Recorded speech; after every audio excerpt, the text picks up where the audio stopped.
Hello, and welcome to another episode of Beverly Arts Talk. This is your host, Matt McKinney. Today, we'll talk about some of our upcoming summer shows and camps for kids, including Beauty and the Beast, 101 Dalmatians, and our Summer Arts Camp and Tots Camp. I'll talk with Director Morgan Cooper and Musical Director Jamie Wasowski for Beauty and the Beast, Maria Welser, Director of 101 Dalmatians, and the Beverly Arts Center Summer Arts Camp coordinators, Hannah Miller and Tasha Wade, as we discuss the fun and excitement surrounding these upcoming events. Let's jump right in.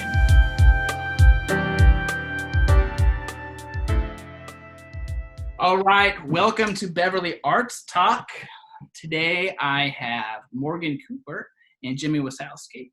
And Morgan is the director of Beauty and the Beast. Jamie is our musical director of Beauty and the Beast, coming up soon. Morgan, Jamie, can you guys let us know a little bit about the production, when our auditions are going to be, what we can expect from Beauty and the Beast? Absolutely. So auditions are moved to, they were originally the weekend of Labor Day, but we moved them up. So they're May 22nd and 21st and 22nd, and then callbacks are the 23rd. And they'll be virtual, completely virtual, and it will be myself, Jamie, and our assistant director / stage manager, Miss Allie Patter, who's taught some theater classes. She taught a theater class last summer. And auditions will be involved with singing, and then older kids and adults are also able to do a monologue if they so choose. And do you have any input on singing auditions, Jamie? Well, I look forward to hearing everyone. Powerhouse. Yes, I actually look forward to hearing everyone sing their favorite song. They could even pick one from the musical. It would be great to hear the different songs that people choose and hear their different voice registers. I really look forward to it, and I'm sure it'll be wonderful with whatever people decide to do. So it'll be a great time. I'm looking forward. I think it'll be almost like a mini concert instead of auditions. Ooh, I love it.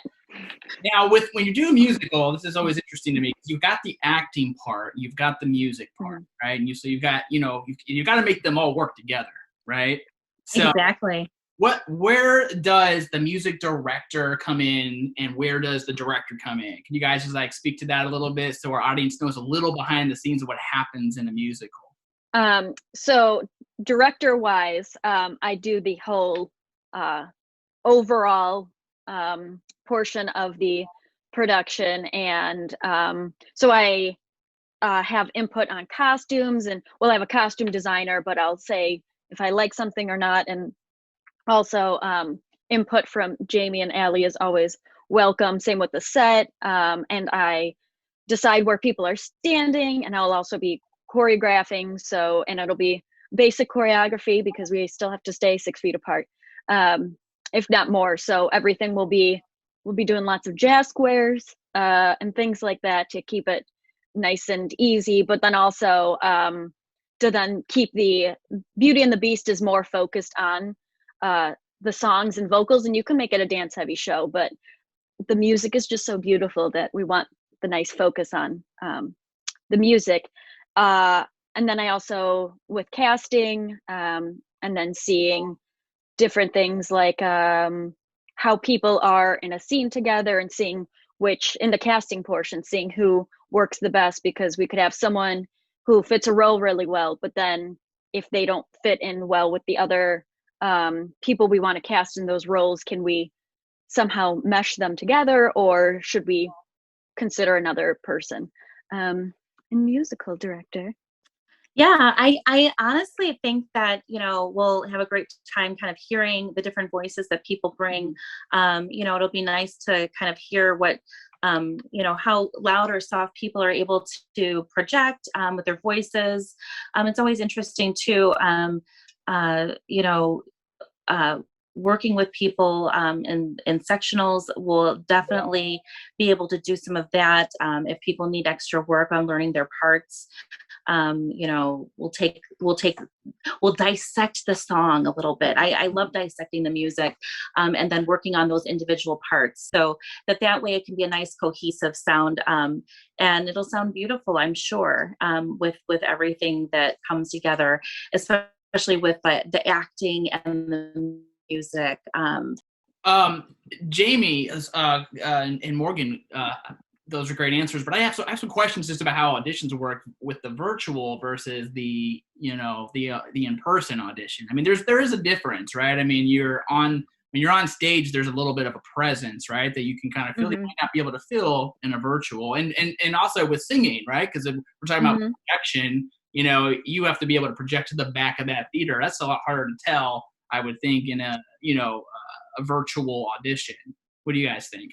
No, I can hear what you're saying, especially because you are more limited doing the virtual audition, but I think you still can be able to tell the dynamics of somebody's voice. Like, obviously, if they're projecting loud and they're virtual, you're going to definitely hear that. It's not going to come through as pretty as maybe it would be in person.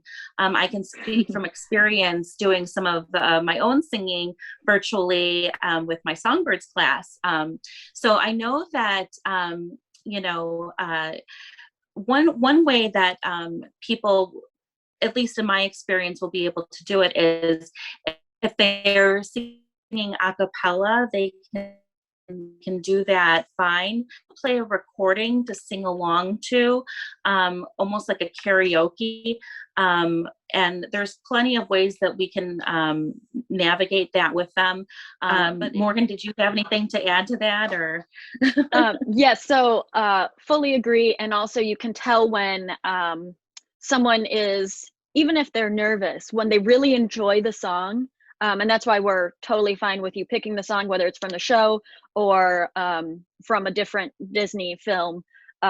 If you're picking something that you enjoy, you tend to be a little less nervous, you light up. And so, and even if, there have been plenty of auditions where I felt like I was as stiff as a board, and then I got cast in a role that I was hoping for, because there was still that passion and that love for the piece behind my nerves. And as well, that's why callbacks are so great, because then you can see how people, once they start relaxing in front of the camera, then even the second time around, then it tends to be much more relaxed. And then you just get to see how people interact with each other. And also having former students in the show as well helps, because you kind of know who works well with who. And so then if there's new people coming in, hopefully we have a nice selection of new people as well, then you can still figure out people from veterans, if you will, compared to the newbies, and see how they mesh really well together. Yeah, what would be some good audition tips that you guys could give that would really help maybe ease somebody's nerves? I think that's what most people feel in an audition, are the nerves, which isn't necessarily a bad thing, because the nerves they do add an energy, but there can be such a thing as too many nerves, right? When you get the stage. Right? What's a good way to combat that, and just general tips for a good audition? Definitely warming up before your audition, doing physical stretches, but then also vocal warm-ups and tongue twisters and whatnot. And doing something that makes you really loose and silly before. So maybe you dance around your room before, or you play with your pet, or you just do something that makes you really relaxed. I have some actor friends who always go for a run the morning of an audition, because it just physically makes you really loose. And also, I had a director in college tell me that if you go to an audition and you're not nervous whatsoever, that's not good. So you do want some amount of nerves, like you were saying, because it just drives you that much further. And knowing that, as someone who is both in front of and behind the table, as the saying goes, directors tend to be more nervous than you are at an audition. And I think that's always really important. And I never believed it until I started directing. And you get there and you're like, oh my goodness, what if I don't find someone who fits this role? So keep in mind that we're both just as nervous if not more so, the production team, because we're assuming that, not assuming, but we're really concerned. What if we don't find enough people or the right people? Which I think everyone will be the perfect person to be in Beauty and the Beast. So yeah. And you know what? It's okay to have those nerves and be nervous, as you said, Morgan. I mean, I know that as somebody who's done a lot of singing over the years, I still get nervous right before I sing. Sometimes I even get nauseous. So it's completely normal. So just, remember to just breathe and know it's okay. Take a sip of water or something that's going to be, nice and moist for your voice when you're singing, because you don't want to come in where you're completely dry and then you have vocal issues. And rehearse a lot before. Don't over rehearse. Absolutely. But even just 5-10 minutes a day, like the week before the audition, you'll be fine. Yes. What is the worst thing you could do at an audition? Like the one thing where it's going to be like, nope, not you did not make it, what do they do? Going in, and I've seen this before where someone goes in and they've just decided that they have the part and they are better than everyone and they are far more superior and talented. And you're just sitting there. I don't care how good you are. If you come in with that attitude, no. And, I support the idea of going in and being like, I have this part in the bag.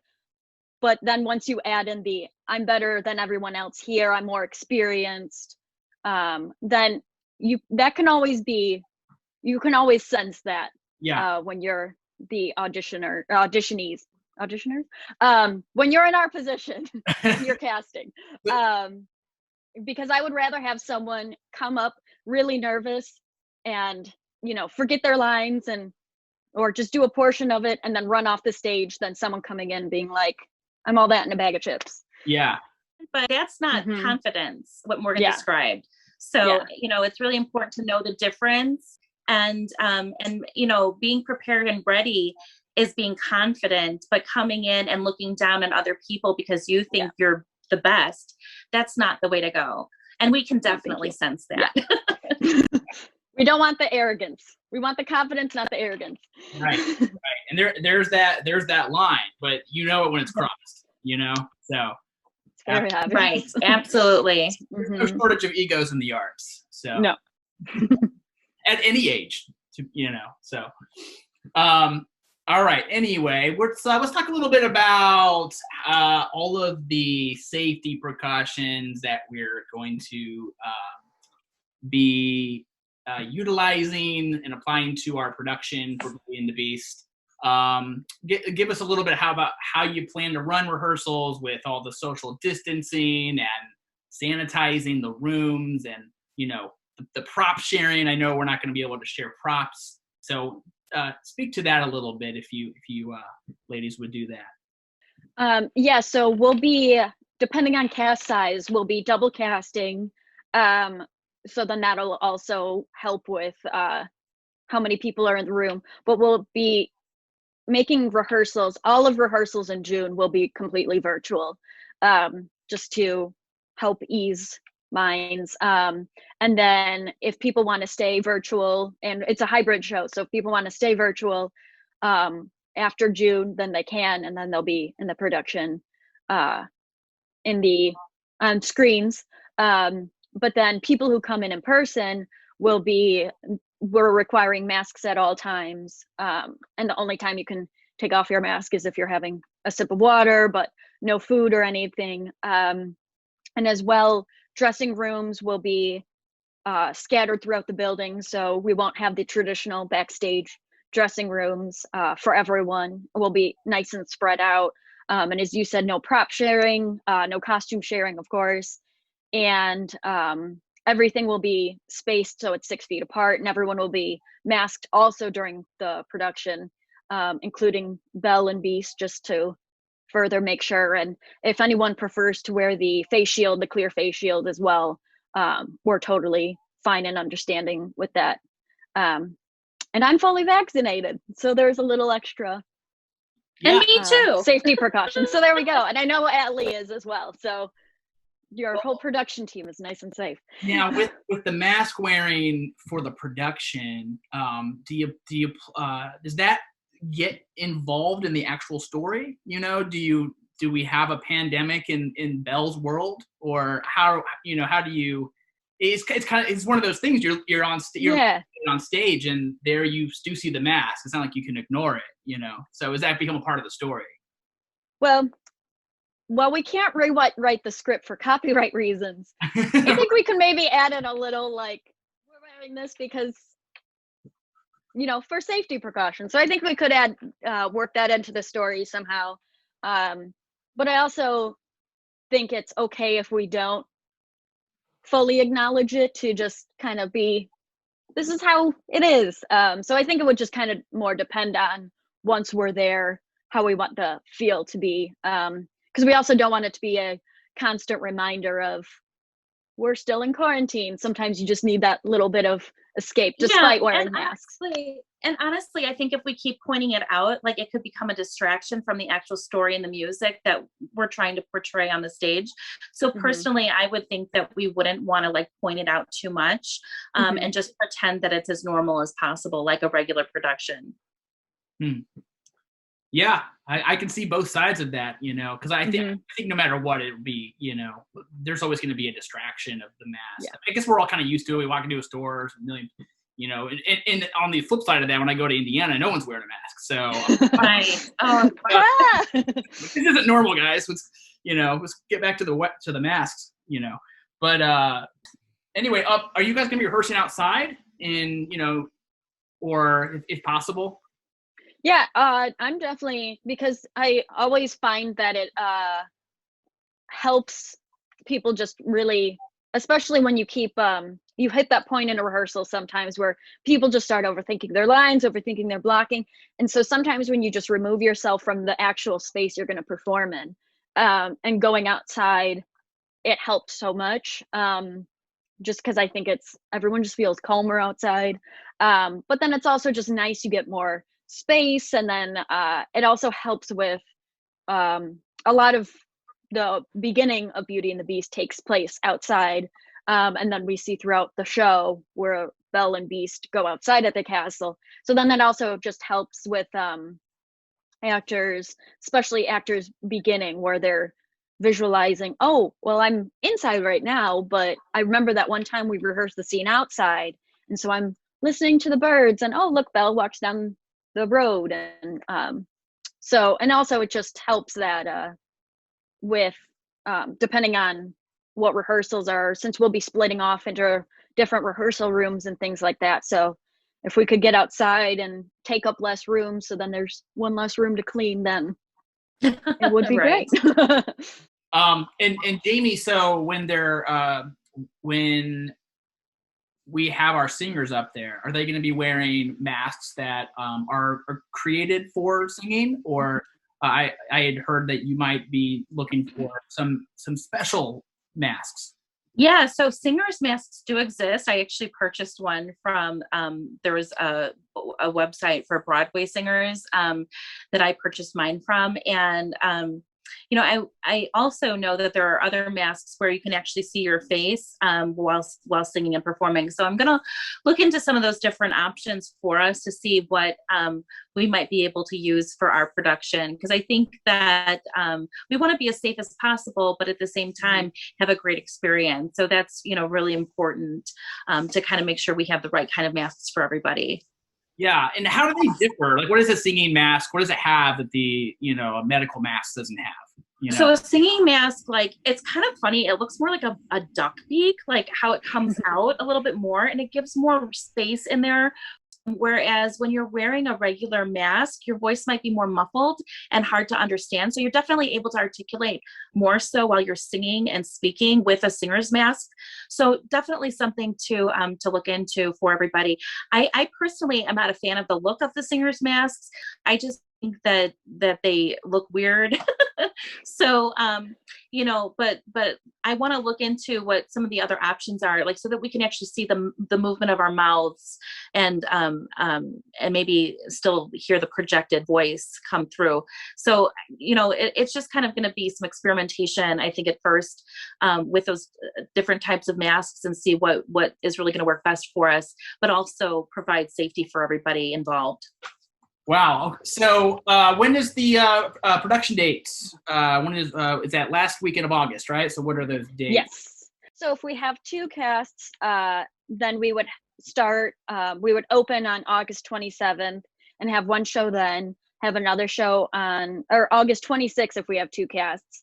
If we only have the 1 cast, then we'll open on the 27th, and then 2 shows on the 28th and 2 shows on the 29th. So one of those casts will get a matinee on the 28th and one would get a matinee on the 29th, and then they would switch in the evening, so they're not doing 2 shows in one day, aside from Belle and Beast, which would be definitely the same in both casts, and possibly some other characters, maybe Maurice, Belle's dad, or Gaston, just depending on who we have.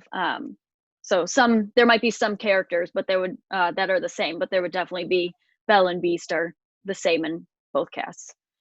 All right. A question. Who you guys can both answer on this. Favorite character in Beauty and the Beast? I'm gonna say Cogsworth, because he has that wonderful pun where he says, "If it's not broke, don't fix it." Yeah. It's just such a good pun. But I also just love how he's Lemure and Cogsworth have always reminded me of R2-D2 and C-3PO. Yeah. And they're just, I can see that. Yeah, they're just such like little, they're like the exact replica, and it's great. But I also just love how he's so, he tries, like, he has this very, uppity exterior, and he's just a soft little marshmallow on the inside. So I just like how the objects have such character development. Yeah, absolutely. Jamie? Yeah. I've always liked the Mrs. Potts and Chip relationship, and obviously because Angela Lansbury, who's one of my absolute favorites, voiced Mrs. Potts in the Disney production, and so that was one of my favorite songs growing up as a child. Like, of course, like hearing the song, you immediately get brought into the whole Beauty and the Beast landscape.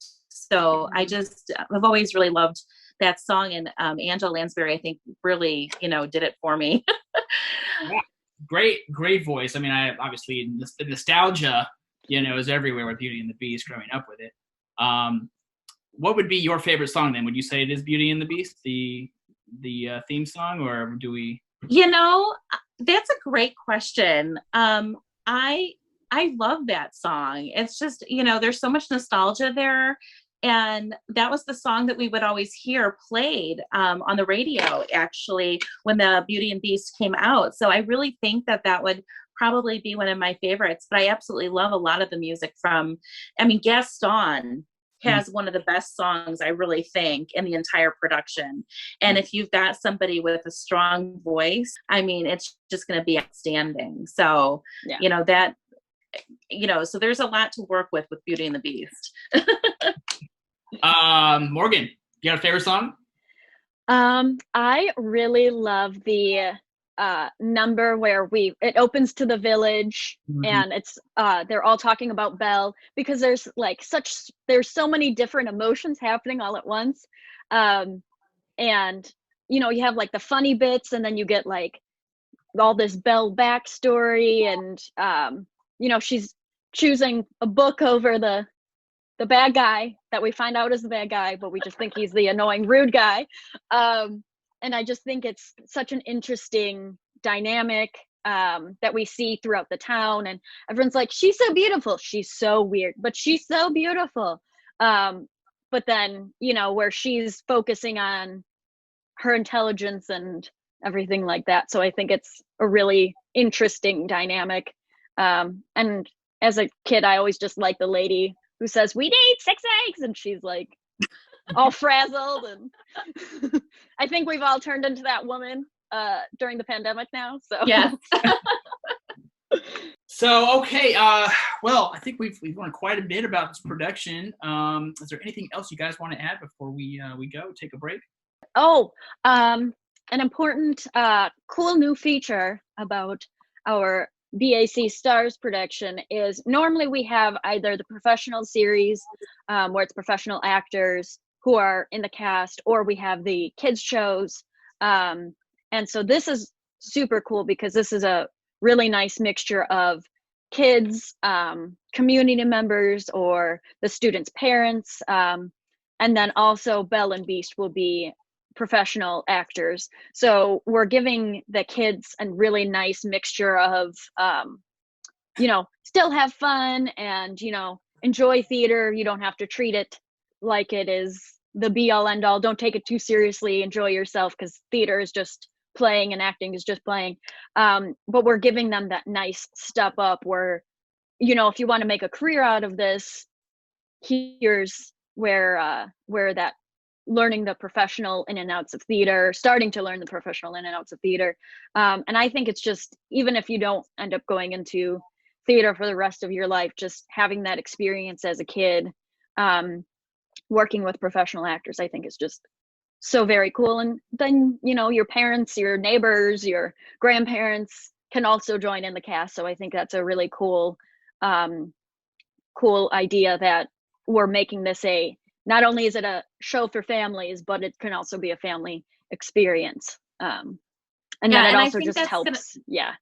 Go ahead. And I think that's going to be wonderful for families to experience. I know that when I was a child growing up in this neighborhood, there was a production done, a neighborhood production of A Mall the Night Visitors, where we had professionals come in and perform the main roles, and then most of the community members were able to do the shepherds or the choristers, and it was such a wonderful production. And so this kind of reminds me a little bit about how that was for me growing up. It was such a wonderful thing, and they did it multiple years. I believe Kathleen Tobin, who's one of the pillars of this community, was very involved in it. And so having this type of a production will be kind of reminiscent of that for some people in the community. And I think it'll be wonderful for families, to be involved and do things together that maybe they haven't been able to do because of the pandemic that we've been in. Mm-hmm. Yeah, I think this is going to be, once you guys actually come back and have your in-person rehearsals after they've been having the virtual rehearsals, and everybody can kind of, socialize in the ways that we can socialize, which is completely distance, but it will be a bit of a relief, I'm sure, for a lot of these kids. Yeah, absolutely.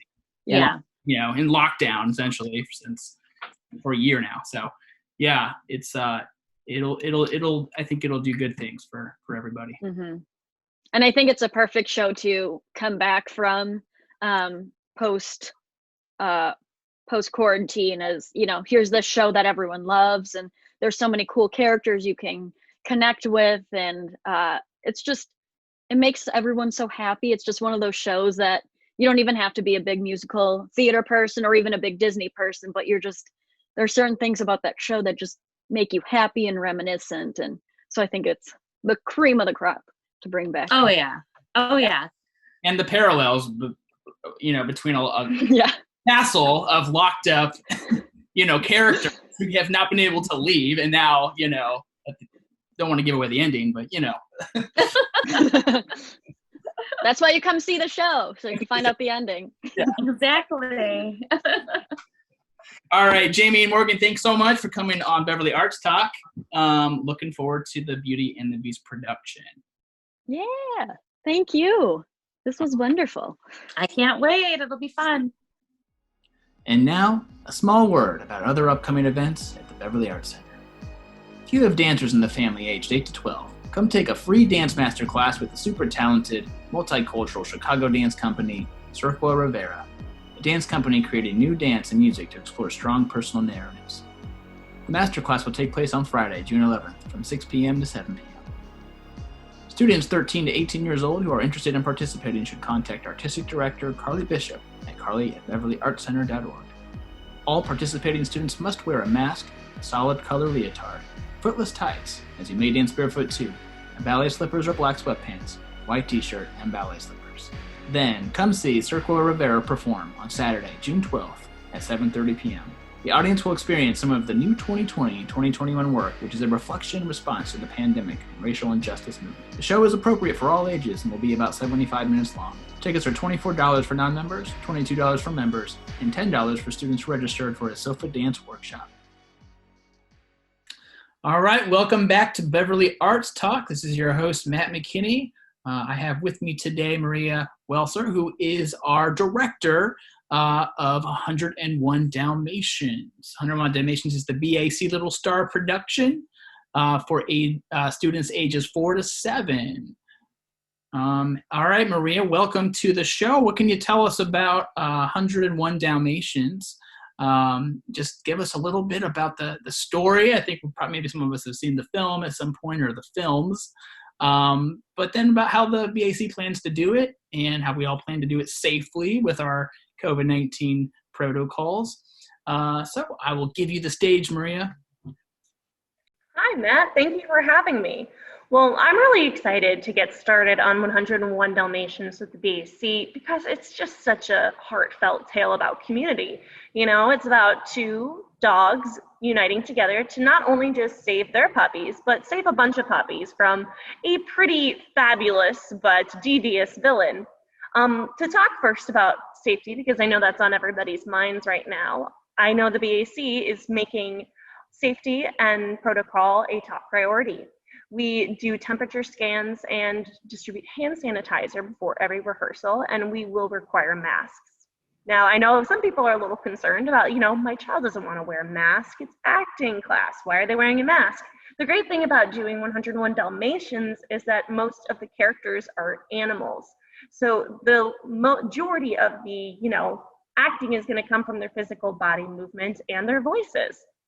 And then you have a character like Cruella de Vil, like the way she walks and enters the room is going to show so much more than just, the expression below her nose. Yes, Cruella de Vil is all attitude, and that attitude could definitely be in the body language, I would say.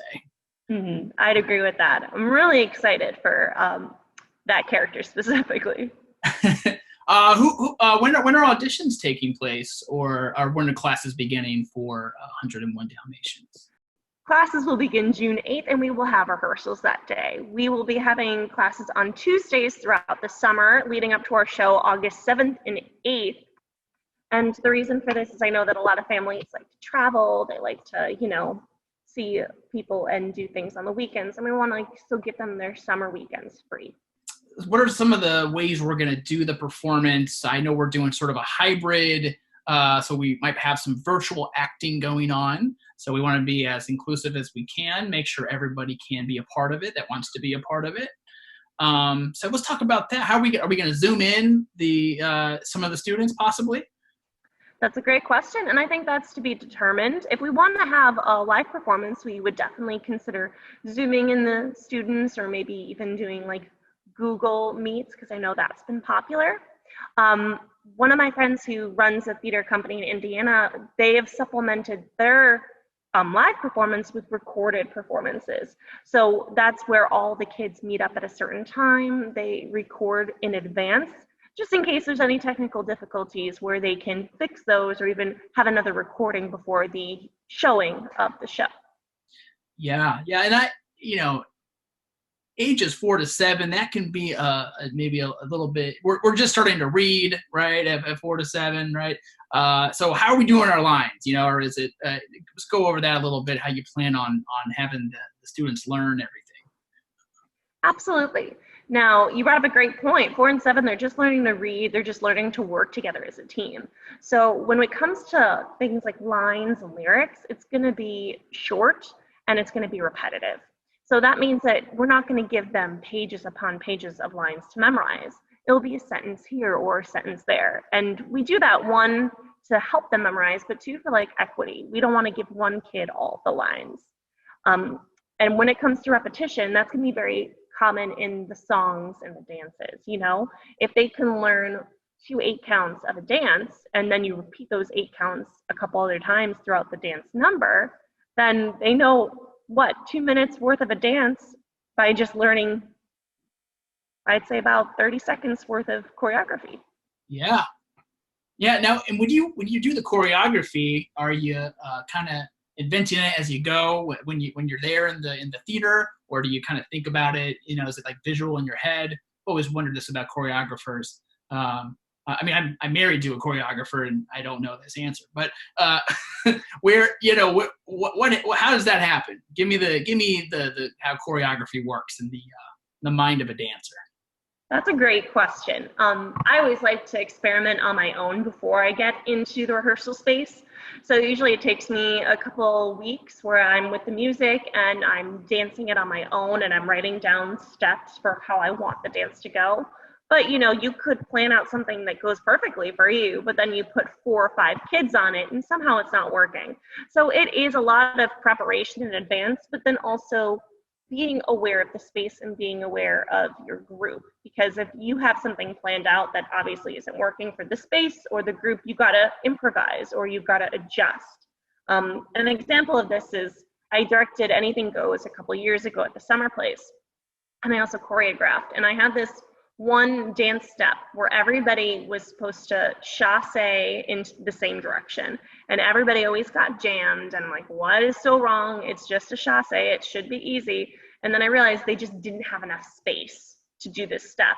And so instead of having them all chasse forward or to the left, I was like, okay, we're going to break this into thirds. We're going to have this group go to the left, this group go forward, this group go right. And it just spread out so they had space. And then they were able to do another step to bring them back. And it was one of those moments where it wasn't what I had planned, but it was the solution. Sometimes the best moments are like that in theater, right? Improvised moments, or I'm a musician, so it comes from music. Even when I'm like writing music, most of it's coming from an improv place, and you like something, you improv enough on it and you're like, I think I have something to work with now, so maybe it's the same thing with choreography. You just kind of play around with it.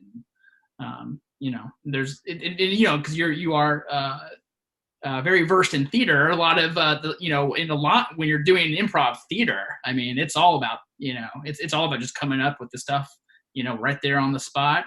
And if you're in a play, what happens? Let's say we have one of our 4 or 7-year-olds, they forget a line. What should they do? What should they do, Maria? There's a couple different things they could do. At 4 and 7, like that age range is a little young to start improvising. But, kids are masters of play. So it's pretty common that in that moment, another kid will step up and be like, oh, this puppy's lost and doesn't know where it's going. Follow me back to Pongo and Perdita. But I also just like to assure the kids that I'm right off stage. I've got the script. And if they need that little boost, they can always look at me and I can whisper them the line. But that being said, too, like I said, kids are masters of play. And I think that if we encourage that play early on and that sense of community, that if one child forgets what they're doing, the other children can step in to help. Wow. Yeah. So tell me a little bit how you guys are going to do the music. How it's hard to project with a mask on. So when you're singing songs, right? So how are we going to do that? Do we have do we have the masks that are the breathable masks that are for singing? I know they have like a singer's mask out there. Question.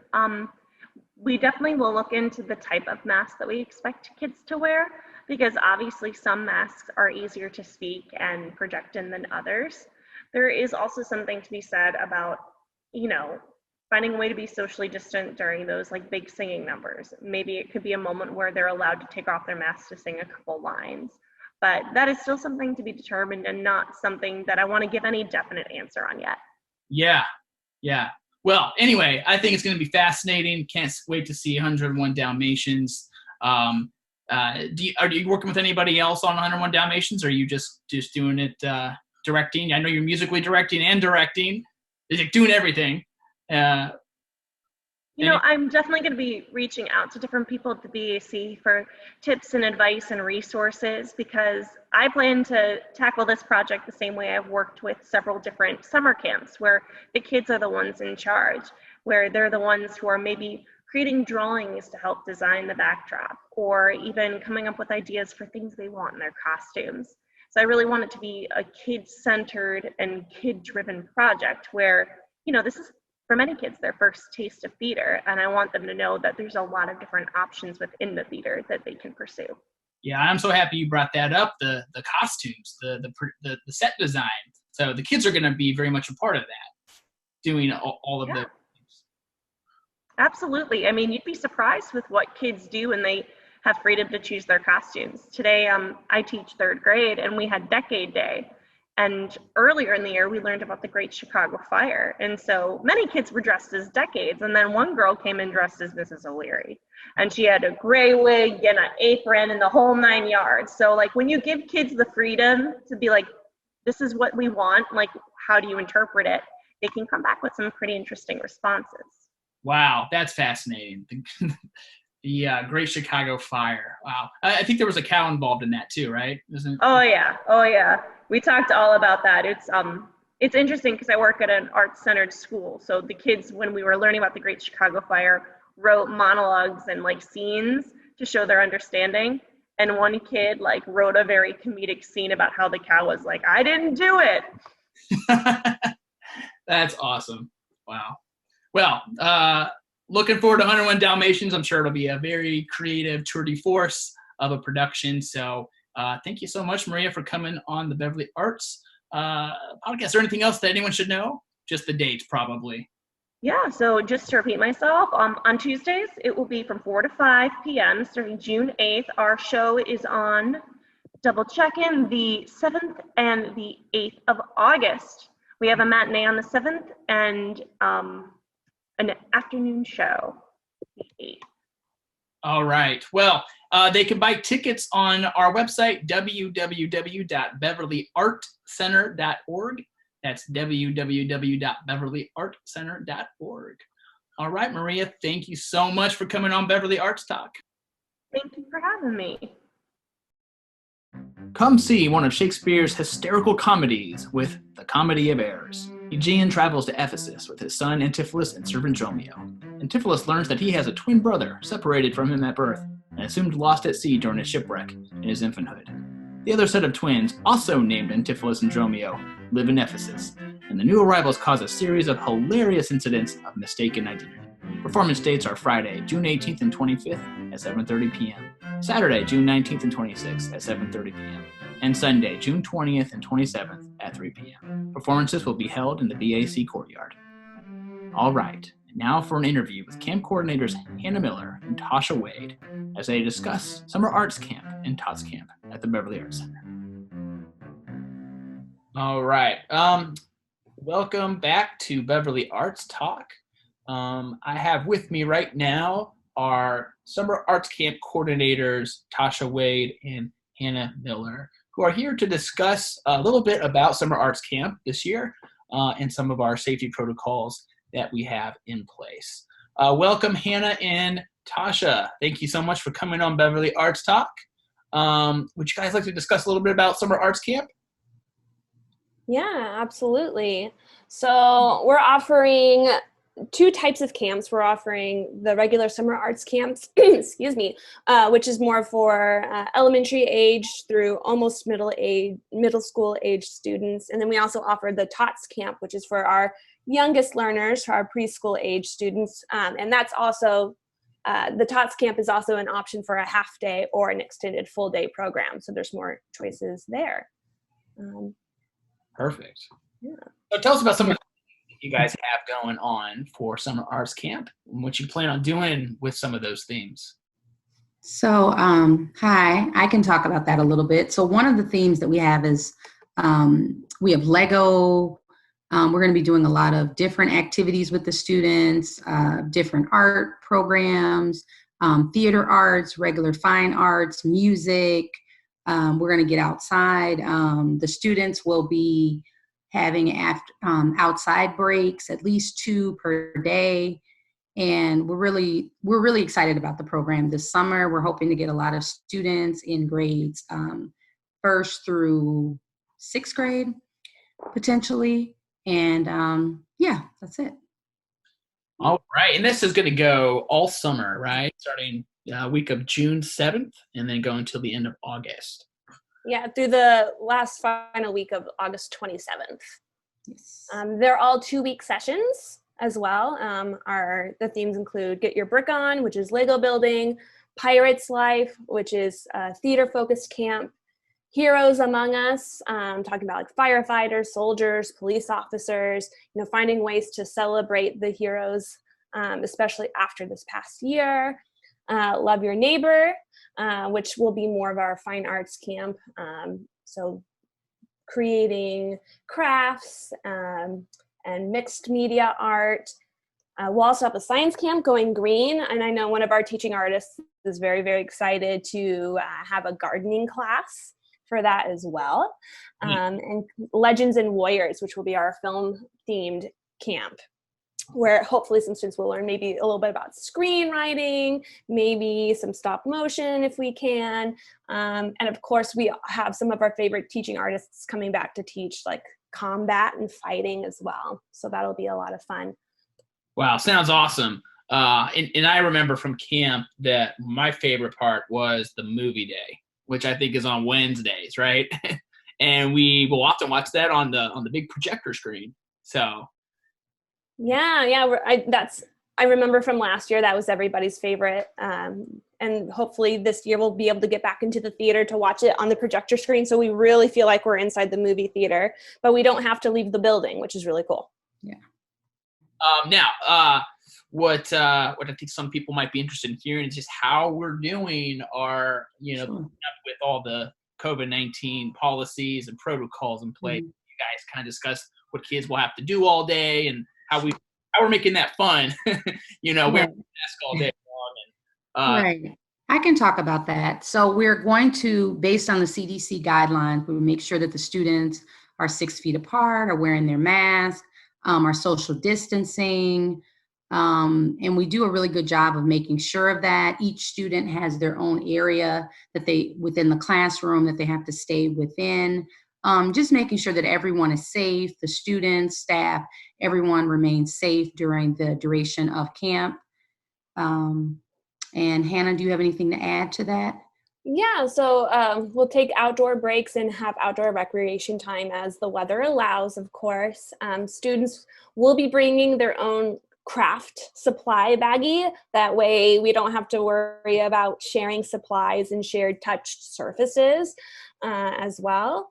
And students, they've been aware of this since going back to school. I know some are doing hybrid learning, some are back in person, about wearing masks, but everybody really understands the importance of it and is super respectful of the peoples and the space around them. So that's great. We'll also be doing temperature checks every day as students come into class so that we can monitor what's going on.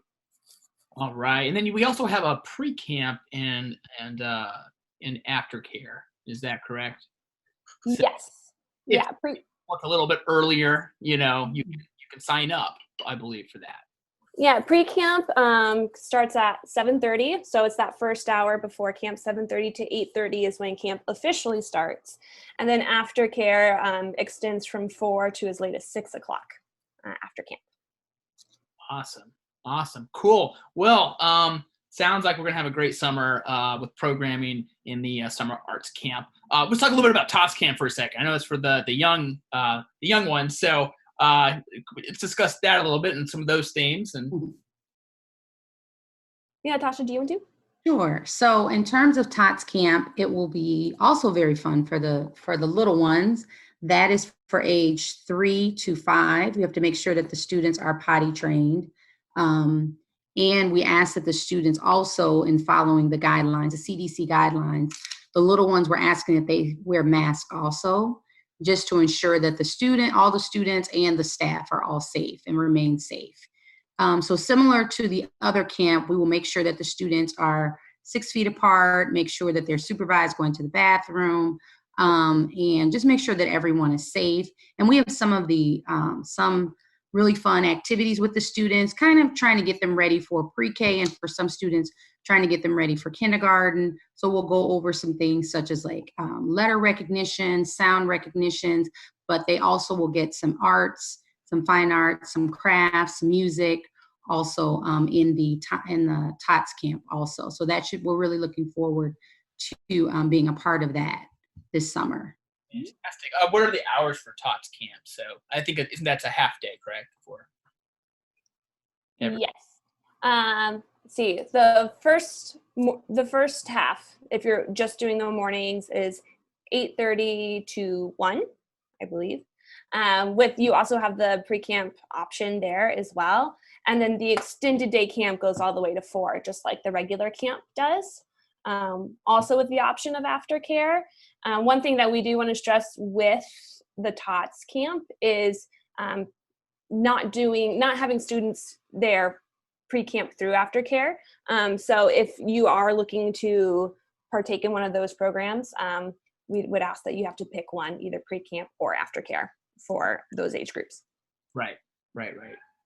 All right. Well, thank you so much, Hannah Tasha, for discussing a little bit about Summer Arts Camp at the Beverly Arts Center.